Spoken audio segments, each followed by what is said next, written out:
ലോക്സഭാ പ്രതിപക്ഷ നേതാവ് രാഹുൽ ഗാന്ധിയുടെ വോട്ടർ പട്ടിക ക്രമക്കേട് ആരോപണത്തിന് പിന്നാലെ 7 ദിവസത്തിനുള്ളിൽ സത്യവാങ്മൂലം സമർപ്പിക്കുകയോ അല്ലെങ്കിൽ മാപ്പ് പറയുകയോ ചെയ്യണമെന്ന ആവശ്യവുമായി തെരഞ്ഞെടുപ്പ് കമ്മീഷൻ. മുഖ്യ തെരഞ്ഞെടുപ്പ് കമ്മീഷണർ ജ്ഞാനേഷ് കുമാറാണ് വാർത്താ സമ്മേളനത്തിനിടെ ഇക്കാര്യം ആവശ്യപ്പെട്ടത്.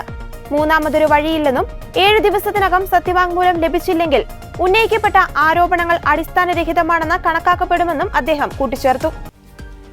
1.5 മണിക്കൂർ നീണ്ട വാർത്താ സമ്മേളനത്തിൽ രാഹുൽ ഗാന്ധി ഉയർത്തിയ പ്രധാന ചോദ്യങ്ങൾക്ക് വ്യക്തമായ മറുപടി തെരഞ്ഞെടുപ്പ് കമ്മീഷൻ നൽകിയില്ല എന്നതും ശ്രദ്ധേയമാണ്. ബംഗളൂരു സെൻട്രൽ മണ്ഡലത്തിലെ മഹാദേവ്പുരിയിൽ ഒരു ഇടുങ്ങിയ വീട്ടിൽ 100ഓളം വോട്ടുകൾ എങ്ങനെ വന്നു? ജീവിച്ചിരിക്കുന്ന ആളുകളെ മരിച്ചതായി കാണിച്ച് എന്തിന് വോട്ടർ പട്ടികയിൽ നിന്ന് ഒഴിവാക്കി തുടങ്ങിയ നിരവധി ചോദ്യങ്ങൾക്ക് ഇപ്പോഴും ഉത്തരം ബാക്കിയാണ്. വോട്ടർ പട്ടിക തയ്യാറാക്കുന്നത് ബൂത്ത് തല ഉദ്യോഗസ്ഥരും രാഷ്ട്രീയ പ്രതിനിധികളും ചേർന്നാണെന്ന് കമ്മീഷൻ പറയുന്നു. 1.5 ലക്ഷത്തോളം പേരാണ് വോട്ടർ പട്ടിക തയ്യാറാക്കാനായി പ്രവർത്തിക്കുന്നത്. അവരിൽ ചിലർക്ക് പിഴവുകൾ സംഭവിക്കാം. പരാതിയുണ്ടെങ്കിൽ ജില്ലാ ഭരണാധികാരികൾക്ക് അത് പരിഹരിക്കാം. അതല്ലെങ്കിൽ പരാതി സംസ്ഥാന ഇലക്ടറൽ ഓഫീസർക്ക് മുന്നിൽ ഉന്നയിച്ച് പരിഹരിക്കാം. അല്ലാതെ തെരുവിൽ ആരോപണം ഉന്നയിക്കുകയല്ല വേണ്ടതെന്ന് രാഹുലിന് കമ്മീഷൻ മറുപടി നൽകി. അതേസമയം മുഖ്യ തെരഞ്ഞെടുപ്പ് കമ്മീഷണർ ജ്ഞാനേഷ് കുമാറിനെ ഇംപീച്ച് ചെയ്യാനുള്ള നീക്കവുമായി ഇന്ത്യ സഖ്യമെന്ന് റിപ്പോർട്ട്. തിങ്കളാഴ്ച രാവിലെ ചേർന്ന പ്രതിപക്ഷ കക്ഷി യോഗത്തിലാണ് തീരുമാനം.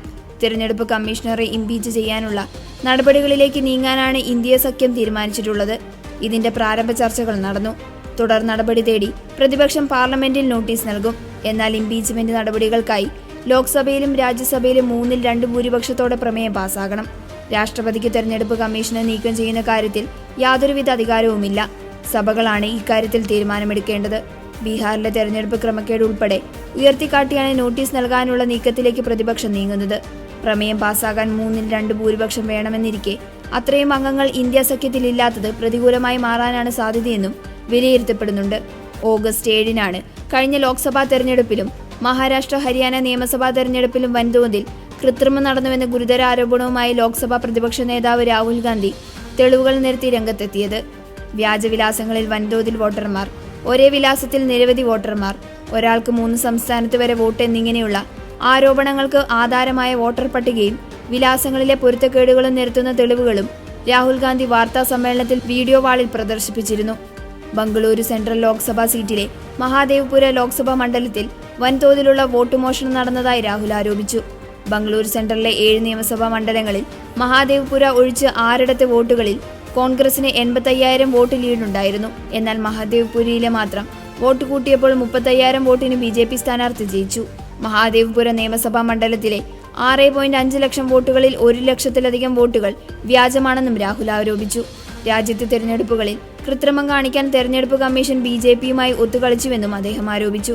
ഭരണവിരുദ്ധ വികാരമില്ലാത്തതിന് എപ്പോഴും ഒരു കാരണമുണ്ടാകാറുണ്ടെന്ന് പറഞ്ഞ രാഹുൽ പുൽവാമയും ഓപ്പറേഷൻ സിന്ദൂറും ചൂണ്ടിക്കാട്ടി. മഹാരാഷ്ട്രയിൽ 5 വർഷം കൊണ്ട് ഉണ്ടാക്കിയതിനേക്കാൾ കൂടുതൽ വോട്ടർമാരെ 5 മാസം കൊണ്ട് പുതുതായി ചേർത്തതും വൈകുന്നേരം 5 മണിക്ക് ശേഷം പോളിംഗ് ശതമാനത്തിൽ വലിയ കുതിച്ചാട്ടമുണ്ടായതും സംശയങ്ങൾ ജനിപ്പിക്കുന്നതാണെന്ന് രാഹുൽ ഗാന്ധി പറഞ്ഞു. മഹാരാഷ്ട്രയിൽ ലോക്സഭാ തെരഞ്ഞെടുപ്പിനും നിയമസഭാ തെരഞ്ഞെടുപ്പിനുമിടയിൽ വോട്ടർ പട്ടികയിൽ സംഭവിച്ച വോട്ടർമാരുടെ വർധനയും കുതിച്ചുചാട്ടവും സംശയകരമാണെന്നും രാഹുൽ ഗാന്ധി കൂട്ടിച്ചേർത്തു. മഹാരാഷ്ട്രയിൽ 40 ലക്ഷം ദുരൂഹ വോട്ടർമാരുണ്ടെന്നും രാഹുൽ ഗാന്ധി ആരോപിച്ചു. തെളിവുകളില്ലാതിരിക്കാൻ തെരഞ്ഞെടുപ്പ് കമ്മീഷൻ CCTV ദൃശ്യങ്ങൾ നശിപ്പിക്കുന്നതായും രാഹുൽ ആരോപിച്ചു. വോട്ടർ പട്ടികയുടെ ഇലക്ട്രോണിക് ഡാറ്റ നൽകാത്തത് കൃത്രിമം കണ്ടെത്തുമെന്നതുകൊണ്ടാണെന്നും രാഹുൽ ഗാന്ധി പറഞ്ഞു.